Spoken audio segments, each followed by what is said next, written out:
the windows up. So we're out here. This is like guerrilla. I know. Well, welcome everyone to another episode of The Goods with Jake and Tyler. We have another amazing guest on the pod, welcoming an old school yo-yo players in Philadelphia playing a sold out show at the Philamoka venue. Welcome to the pod, Kevin Sullivan, aka Field Medic. AKA Nivik. AKA Nivik. That was your own lining. I was trying to remember that earlier. Kevin backwards. Yeah, and I was like, man, I should hit up Stu and ask him. But then I was like, oh, that's just going to trigger him being like, oh, let's FaceTime tonight, which would be awesome. But, dude, how does it feel to be on a mostly sold out tour? What is it, like 80% sold out? Yeah, it feels really cool. It's my first headlining tour, which is something I've been a little bit nervous to try because it's like easier to just do support, be the supporting kid. So I'm really surprised that people are coming and like everyone's like singing along and stuff, and the videos are incredible. Yeah. Posting, so it feels really good, and it feels and it's nice because I usually tour alone with just a boombox as my drummer, and so for this one I brought like a band, so I have friends with me, so it's not quite as lonely and emo. People always, I think, when they have a regular job, don't think about the loneliness of like just traveling and working and just the loneliness that comes with that. And they're like, oh, it'd be so cool to be able to do that for a living. And then it is a serious bit of depression, you know what I mean, that you go through. So that is cool. Head, You feel like a traveling salesman. Like, do you experience that when you go out and do recess stuff? Oh, yeah. Like you're just on a plane with like a bunch of stuff in a bag. Yeah, it's not nearly as cool though, because like I don't want to necessarily say a snake oil salesman level, but like I'm trying to make something cool to the kids that they don't need. You know what I mean? Everyone that's coming to your show wants to see you and is going out of their way to be here. And it's like, it's almost like a bait and switch when I go into school because kids don't really have an idea. And they're like, oh, what's this thing going on today? But I feel like the yo-yo person that comes to the school is like the most classic memory that so many people have. I'm sure we all have too. So I think you're doing a good thing. No, thanks, man. How'd you get started yo-yoing, speaking of which? So when the original yo-yo craze started, I was like, the Yomega thing. I had that, definitely had that like Yomega VHS with Ooch. Okay, yeah. Hell yeah. And it was in elementary school. Was it the crazy Yo-Zone one with like the distorted background on it? I think so, okay. Yeah. And it was like back when Brain Twister was like the most intense trick of all time. So I had the Hyperwarp Wing was like the most goated yo-yo at that time. And so in elementary school, I actually got yo-yos banned at my school. I don't know why. I don't know what I did, but I feel like too many kids like wanted to yo-yo. Yeah. So that was like the beginning, and then I sort of stopped after that craze. I kind of fell out of it, and then somehow in like middle school, so in 6th grade, I was a magician. I was gosh, really interested in like creating stuff or whatever, amazing. using my hands, and then the magic thing just sort of fizzled out, and then somehow I came across. I wish I could remember like what it was, like the first time I saw the catalyst, like real yo-yoing, but I wound up on the yo, which is how I know Jake, and just got super addicted to yo-yoing and like using that forum, and like Jake and I had KWC, Kids with Caffeine. We started a little team. A team. That was the shit in the early aughts. We would just start team. There was Team Mysterious Raccoon was kind of the inspiration, and like guys would just start yo-yo teams, and there was no like rhyme or reason to it really. It was just like to say like I'm on a team, and you could put it on your caps, like your side cap. Yeah. It was just like a thing to feel included, basically. Yeah, kids that young want a community to belong to, so it's cool that yo-yoing exists in general, but to even further niche, you know what I mean, make it even more inclusive is cool. I don't know. It's interesting how you brought that up. We were active as hell on that forum, dude. Yeah. Like every day. Every day, also like in the chat, on AIM. AIM was hugely important. And like original form of social media, almost forums, you know what I mean? I feel like it was even better too. Like I think that now like social media is so homogenized, even down to like the color scheme. Like every app is the same. And I feel like social media as we know it now, internet was very like for kids. Like it was a little bit sillier. I mean, I'm sure there was weird shit for adults as well, but I feel like forums and like eventually MySpace, it was very like felt very playful, Definitely felt more innocent than the internet feels now. Yeah. It's like a dark, malicious place now. Yeah. Yeah. Yeah, that is interesting to think about, but I don't know. I wonder if that's true or if it's just us being so Maybe young. We're just older now. Right. Yeah, I don't know. Because I think back and it's like, I feel like it would probably be easier to get away with shit back then because security was way less intrusive. I'm sure there was dark shit. Yeah. But anyway. But we'll live in this world where it was actually just really chill. It was awesome. And then I started going to spin doctors. So I went to my first contest, the Bay Area Classic. What year? Oh, it must have been like 2003 or something. Damn. I think Yuki won that year. I was mind blown. He freestyled to that Coheed and Cambria song. I think that might have been 04 then. Sniper, I shoot. So I went there, and that was the first time I really like interfaced with like yo-yoers. And I also like won hella shit at the raffle, which was crazy. Oh, wow. Like I won Cappy's hat. That's which I insane. did not realize the significance of that hat. Oh my god! I also won. I remember you wearing it in some of the videos. And I won a buzz on. What was the tiny buzz on yo-yo? Meta-Unite or whatever. Yeah. One of those that was like hand dyed. That was like super sick. So it was and it was my birthday too. So I was like fucking mind blown. It all fell together. You were just fucking tripping on dopamine. Yeah, and I think at that contest is where I met. You were 12, right? Yeah, or I was 13 12. maybe. You just turned 13 because you said you were. And Stu and Cappy and stuff. So that's actually how I wound up at Spin Doctors. So then my mom started taking me to Spin Docs every month, and I met like Spencer Berry and Paul Escalar, of course, and and then I was just addicted. The West Coast has like an awesome community. When I moved out to Arizona, I went to LA all the time and all the West Coast contests just because there's so many people. Mm-hmm. It's a whole coastline, so there's a lot of people there that yo-yo and stuff. But yeah, you really were a huge part of that West Coast community and the online community. And then like you went to a lot of contests too. You went to Worlds a few years too, right? And you went to Nationals a few years. Being in NorCal is probably a lot easier for you to go to Nationals and other people. Yeah. What's a good Chico memory you have? Let's see. Or just eating at Denny's is a good enough one. Eating at Denny's. I feel like I have more memories of Worlds. I think I might have only gone to Nationals like once. Oh, okay.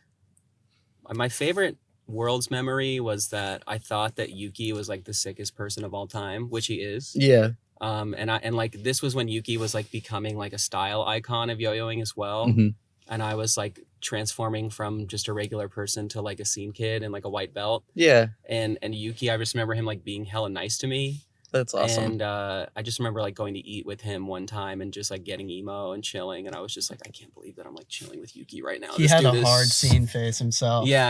I was very inspired by his scene phase. And I felt like he was like among the like, not only like the greatest yo-yoers, but also super cool and stylish. So to like be friends with him was like really cool to me. And he was always really nice to me. And that's hilarious to hear you say. Jake would like go to the West Coast contest before I really got put on. And then I was like, what is Yuki like? Like, what is it like hanging out with Yuki? Like, what do you guys talk about? But then he is the nicest dude. Yeah. And it's just, but he is so impressive. Just watching him yo-yo is like, in person is such an experience. Cause like his throwaway tricks are like cooler than anything I'll ever do. Yeah. And he's just so nonchalant about it. And like, it's one of my favorite things in the world is just watching Yuki yo-yo and hanging out with him. He could probably like tear it up on like an Imperial. Absolutely. With ease. Yeah. Some people are just built like that somehow for yo-yoing. I don't get talent, what it is. Dude. Or he's just born to do that, dude. It's like him and Zach Gormley are really the only two guys that are like that, where they just have an insane amount of yo-yo skill. When did you start like kind of phasing out a yo-yo? Or because there's like a weird, I feel like once yo-yoing experienced a quick growth period in like a phase of like 10 years, and it went from like responsive to unresponsive, and the community got really big, and like unless you were a part of the community like intimately all the time, it like outgrew you so quickly. So like I feel like right around 2007-8 you started. I think that's when you started doing the music stuff too, right? Because you were like on MySpace at the time and stuff. I remember. So I feel like I was never really like good at yo-yoing. Certainly better than like someone who doesn't yo-yo, but I never was like, I'd only competed once at Cal States, and it was like more for like the lols. Yeah. Like I used to make clip videos, but they were like half just like silly. And so I think you really, sorry to cut you off. No, it's all good. But you just understood like I hate to say lifestyle because that's so cringe, but like the communal part of it, the creative like catalyst that it comes with it. I feel like, because like you said, you were into magic and all these other things, you were so hungry to create something, and then once you found music, it blossomed in that direction. Exactly. But sorry, what were you saying? So I just feel like, I wound up on Anti-Yo, which was really cool. You were the first member, I'm pretty sure. Yeah, I think I was the first person, and I felt like, but I feel like I was more like the mascot or something, because like I said, I wasn't competing or anything. You were a good representative of what that company was. Yeah, it was just really outrageous. It was a different time, so to be that kind of player wasn't like as marketable. I feel like when I saw like the rhinestone belt, I was like, this is the company for me. I remember getting a text from Kia I think it was at it must have been after one of the other Bay Area Classics, and he's like, yo, we want you to join the team. And I was like, it was mind blown. I couldn't believe it.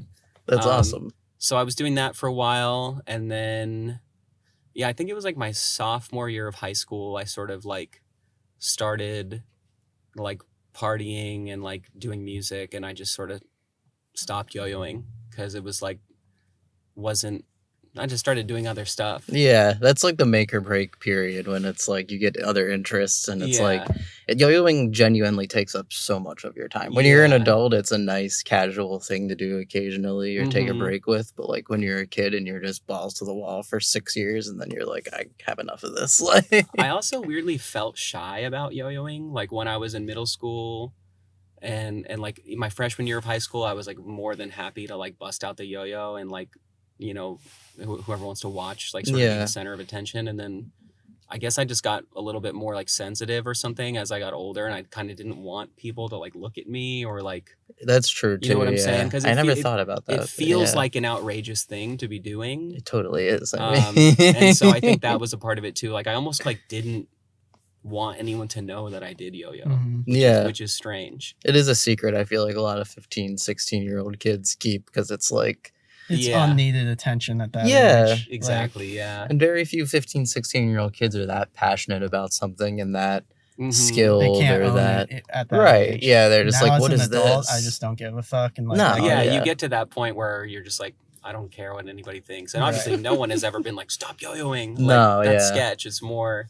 But people have gotten more open-minded with the internet now. Like people just kind of assume that like, seeing people do wild shit all the time online, they're like, oh, of course there'd be a world yo-yo contest, or of course there'd be a yo-yo community or whatever, or like, I don't know, they might have seen like something go viral. That's the part that's like positive about all the social media yo-yoing stuff that's happening with it going really popular on TikTok and YouTube is like, it's not like, it's the equivalent of when we were kids, people asking you to walk the dog. Now they're just like, do DNA, do this or do that. But it's raising awareness, and people are like, they see it happen online all the time. So they're like, oh shit, cool. And then they see us do it in public, and it's a little bit chiller. But yeah, you were on Anti-Yo with Jake, Brian Koski, Sonny and Kia owned it. Who else was on Anti-Yo? Simon Welch. Classic guy. Awesome. Who now, is a esports analyst / commentator. For real? Yeah, he was like doing Hearthstone matches for a long time, like getting paid crazy money and getting flown like all over the world to like commentate the matches and like what people were doing. And like, it's awesome to see, especially because like he was supposed to do Yo-Yo Nation Europe, and then the like rug got pulled out from underneath that when Pat decided to stop doing Yo-Yo Nation stuff. And then like his dad died. It was just a really bad situation. And then it was like magically out of nowhere. It was like, oh, you want to get paid 6 figures and flown around the world to talk about this other thing you love to do that's actually makes a lot of money? Like, it was awesome to see like someone who really deserves it. And Brian now, like his yo-yo sold out crazy the other night.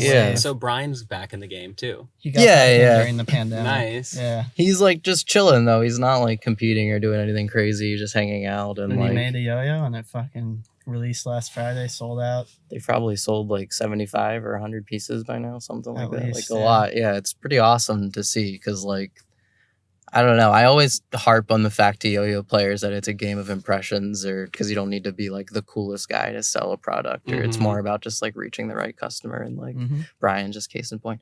Who else was on Anti-Yo? I feel like every other team. Philip the Monk. Yeah, that's what I was gonna say. Philip the Monk. Did you know anything about him? I know. I'd only heard the lore. Right. That's all. Kia was just like, there's a monk in Texas. That's all I ever knew about him. No one ever saw him yo-yo. And he just has a box of yo-yos once a week. He can yo-yo. And then Paul Hahn, of course. And Paul Hahn, that's right. That was a legendary add to the team. That was sick. Yeah, that was crazy, especially that year at Worlds when like you were there that year. I'm pretty sure, right? 2006. So, 2006. Jake was definitely there. We both got second in our divisions, and he was like had just freshly left Yo-Yo Factory. He had the anti-yo sticker on his shirt. I don't even think he told Yo-Yo Factory I'm leaving. He was like, "Oh, I'll use their yo-yo because they flew me out." That was like anti-yo's peak, dude. Like peak coolness. With Paul Hahn joining the team and the Babezilla coming out. Like, I'm surprised that isn't more like lore in the community like that happening, you know what I mean? Because Paul's just such a cool guy. It's like, oh, of course he would like not do anything crazy. I don't think that's very crazy. He was like 18 or 17 or whatever at the time he was a kid, but it's just like, it's pretty badass, you know what I mean? Especially as a 17, 18-year-old kid. Move, with like join the tiny team. Fuck you, millionaire guys. Like I'm hanging out with my friends. Like yeah, that's awesome. Yeah, and then Stupendous, you'd hang out with Stu a lot, right? Stu was like my first. Stu Brano. I like to refer to him as my man friend. Like he would come like, because we would hang out at Spin Docks, and then sometimes he would pick me up in San Jose, and like I'd just go chill at his house in Santa Cruz. Stu was awesome. Yeah. We made a really funny video called like Stu's House one time. I remember that you guys were stirring the soup. But we also we made a weird like sneak diss to like Astrojacks, and I remember there was like some backlash. What? To, like Astrojacks and plate spinning. Yeah. I was like sort of edgy back then, so I was just like, oh, let's like essentially talk shit in this video. I think I like made fun of Ooch in that video as well. But yeah, I would hang out with Stu. I was just telling you, I got all of my community service hours doing like TA stuff for Stu's class back when I was in high school. And then Sonny became like my secondary man friend. He would pick me up sometimes, and I would just go chill with him and Amanda and Pacifica and like watch movies.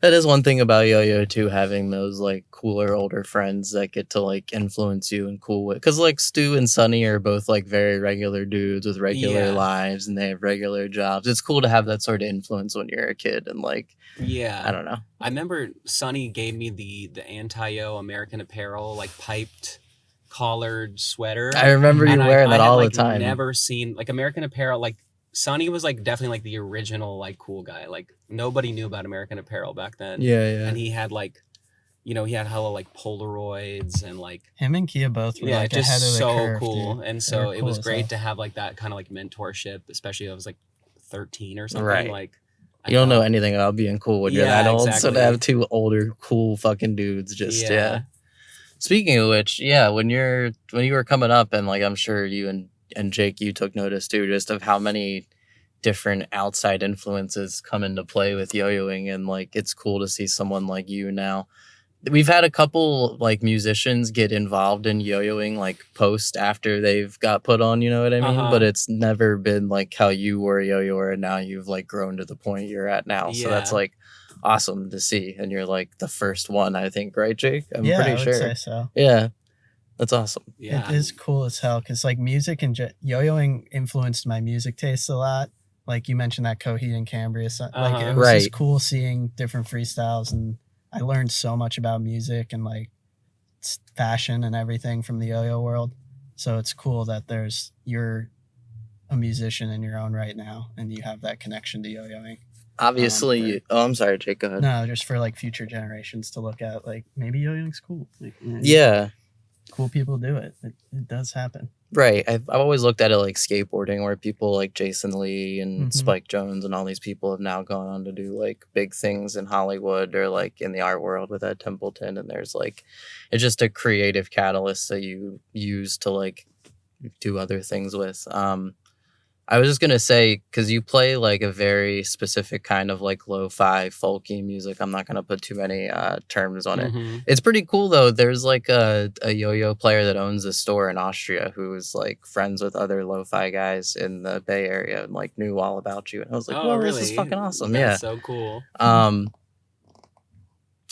But like, where, I guess, did you find the influence for that? Because like, obviously yo-yoing is a cool creative catalyst, but it's not like many people are using folky songs and yo-yo videos or freestyling to anything folkish. Like, I think so. As you were saying, like when I kind of like originally phased out of yo-yoing, I got really into, I was like in the MySpace world and like that sort of like bands like Daphne Loves Derby and like the scene aesthetic, like acoustic like emo stuff. Yeah, that was really popular at the and time. It just seemed like I just like acoustic songs. And then when I was I think like a junior in high school, I kind of discovered Bob Dylan and like Joni Mitchell, and then I just totally like became a like, you know, pretending I live in like the 60s playing guy, guitar like on the stairs all the time. shit. Yeah. And so that was kind of the influence for the folk side of things. And then the lo-fi thing was actually just kind of like out of necessity, because when I lived in San Francisco, I was very like Luddite lifestyle. Like I was like anti-technology. I had like a trap phone.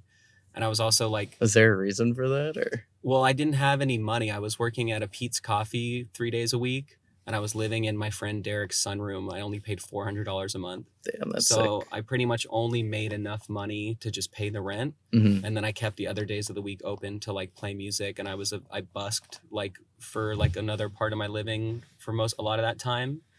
And then my friend Carlos, another older mentor friend that I made, loaned me his, or kind of gave me, at this point, he gave me his like Tascam 4-track. And I had a band prior to that too. And we would like do like Indiegogo's and record in studios and stuff. And it just didn't feel right. So I just started using this Tascam and like recording live, just one mic like in my room. And it just felt like the songs were finally, like they sounded the way that they sounded in my head.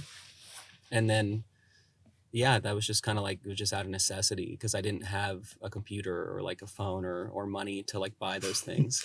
That's awesome. I feel like a lot of people and artists go out of their way now to throw that filter on to try to sound like that. Yeah. But it's interesting that you like got it out the mud, and like, yeah, that's also crazy to hear that. I mean, how many years ago was that you're living on your friend's sun porch and busking for half of your... That was in between the years of like, so my old band, we were like a big busk band. Mm-hmm. So if we add that into the mix, it was like 2010 to like 2015. That was like what I was doing. Okay.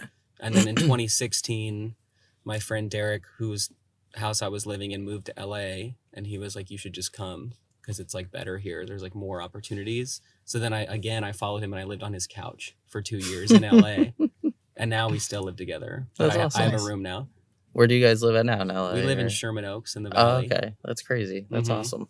It's pretty chill out there, yeah. It's pretty peaceful. Yeah, it's peaceful. It's like, he's got a studio. He's like an engineer. He's a songwriter as well, but for his work, he like records people's music. So he has like there's like an ADU on our property that's like a full like studio for him. Oh, wow. And then I call my room Studio B. My room.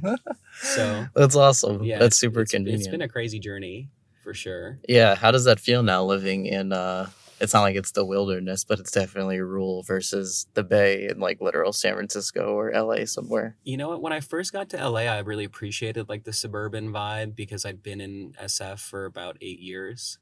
And I felt like I was just kind of like partying too much out there, because it's too easy, like riding the bus and just like drinking hella. And so it was kind of nice to just be like, we were even farther in the valley when I was living on his couch in this place called Canoga Park. And like, we didn't really know many people out there. So it's just kind of like a drying out period, just like sitting around and thinking. And now it's like, I do miss San Francisco a lot, because I still don't even drive, actually. Because once I moved from San Jose to San Francisco, I just like gave my car to my parents. So you can drive, just I can. I just haven't driven in 10 years. Damn. So now, and I'm like too scared to drive. So it's kind of getting to be ridiculous that I live in LA, which is such a driving place, Right. and I just don't drive.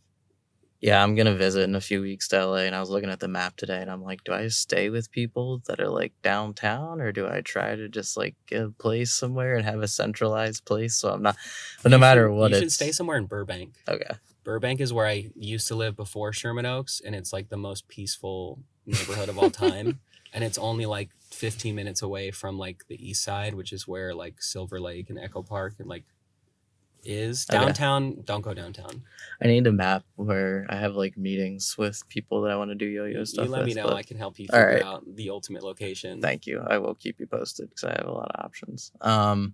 What else? Do you have any other questions, Jake? This is a random West Coast music skill toy connection, but you like Heavy Heavy Lolo, right? Oh yeah, those are my bros. Danny, I think his name is, the guitar player. It's like a huge kendama guy, which is just it's just interesting. Whoa, that is really another like well-known band and skill toy connection there. That's cool. Heavy Heavy Lolo is from San Jose. Right. So I remember I would see them growing up, and my friend Brennan was like hella close friends with them. So a couple of my very first shows, I used to be called Westwood and Willow, like at a cafe in San Jose, and Brennan would show up with like 2 or 3 like random guys, and it was some of the dudes from Heavy Heavy Lolo. So like we've been bres forever, and Danny's awesome, and he's great at kendama. Yeah, he is. He's like really fucking good, and he lives out of a Prius now and just does like the traveling. I love his like Prius gang IG stories. It's a great follow on Instagram. He makes great rap songs too, honestly. Yeah, like lo-fi rap songs. Yeah, and he's a sick guitar player. But yeah, that's sick. Check them out. Awesome. Do you have anything else, Jake? Okay. It's just good to see Kevin after 15 years. Yeah, man. Jesus Christ. It's insane. That is very crazy to think about. We're here in a car in Philly. I feel like none of us really look that different, though. Like, we definitely look older, but like more or less the same. Yeah. Are we all 31 now? I'm 31, yeah. Jesus Christ. This is the oldest podcast Jake and I have done so far. Right? About to play a sold out show. It's wild. I know. That's fucking awesome. It's cool as hell. I'm so proud of you. Yeah, ditto, man. I'm so happy you guys are here. It's cool to know you, man. Yeah. I can't wait to like see him on stage in a room full of people. Dude, there was a fan outside the venue when Kevin and I were talking who was just starstruck. It was so cool. That's fucking awesome. He was like, I'm so high right now, dude. I just can't believe this. Like, I'm used to looking at you on the screen. Dude, it's cool as hell to see. That is cool as hell. That's fucking awesome. It's got to be an amazing feeling, especially like you were literally just saying 5 years ago you're sleeping, or not 5 years ago, 7 years ago you're sleeping on your friend's couch, and now yeah. It's been I put out the first Field Medic EP in 2013. So I'm coming on the 10-year anniversary, which is really, it was just crazy. That is crazy. Because there is, sorry, what were you going to say? No, it's just like, it feels really good because it's like, I mean, it feels like it's been forever, but it's also the whole time I've been enjoying myself. So there's never been parts where I'm like, fuck, man, like I'm just trying to get to this point. But as I said, I was really nervous to even do this tour, but to sort of like see the reality of like where it's at. Cause like, I wouldn't believe it myself unless I actually witnessed it, because I just like chill at home and like make songs. So to actually be able to like see people and talk to them after and hear like their stories or how they relate to the music is like really heartwarming to me and like feels very special, and I'm just hella grateful. Yeah, you really have like the perfect level of like intimacy, I guess, with your ability to interact. You're like big enough to support yourself, but you're not like abhorrently large that it's like annoying, and like that's awesome. And like obviously the fans care, like the tour has been sold out, and for sure, you can just tell, and it speaks to me, so I know firsthand. Like it's cool, man. It's gonna be a great There's feeling. been tons of yo-yo players that try to make music, and I'm like, oh, this is bullshit. I don't want to listen to this, but like, yeah, I send your shit to tons of people because especially we all grew up. Dude. Yeah, we grew up on similar genres of music. I feel like that isn't as popular now, or people aren't pushing as much. So it's cool that you're doing more of it. That's awesome. I'm just honored to be on the goods. Oh, man. I was watching the Drew Tate's episode. The first one. The very first one. Because, like, when did that come out? Like a year and a half, 2 years ago or like something? Right before the pandemic. Yeah. So, like, when the pandemic was rolling is when I started, like, yo-yoing again a little bit. And I was like, but I was also drinking a lot at the time, pandemic vibes. Yeah. And I felt like when I started yo-yoing, it would like remind me of like the inner child. And so I started kind of like getting into a lot of like yo-yo content, and like I'm like watching the goods with Drew Tate's, and I'm like, dude, these are my bros. Like, that's awesome. It's good to connect with that like wholesome side of myself. Yeah. Especially when I'm in like dark mode, you know what I mean? Yeah, yo-yoing helps with that. It's great to hear you say inner child, because no one really ever... It's kind of like not embarrassing as you get older, but it's hard to tap into that, or like you're so... like you have to be present all the time. You have to be thinking about like what your next moves are, but it's like great to just disassociate and like have to focus on that one thing. Sometimes it's like, and just like practice something that's like kind of challenging, and when you hit it, it's rewarding. Good. Right. Mm-hmm. Awesome. Well, Yeah, thank you so much, Kevin. Dude, thank you for having me. Being on the goods. I'm thrilled to be here. Yeah, Jake, anything else you want to add before we wrap it up? Fun. Yeah, man. Thank you so much. Thanks again, everyone. Peace.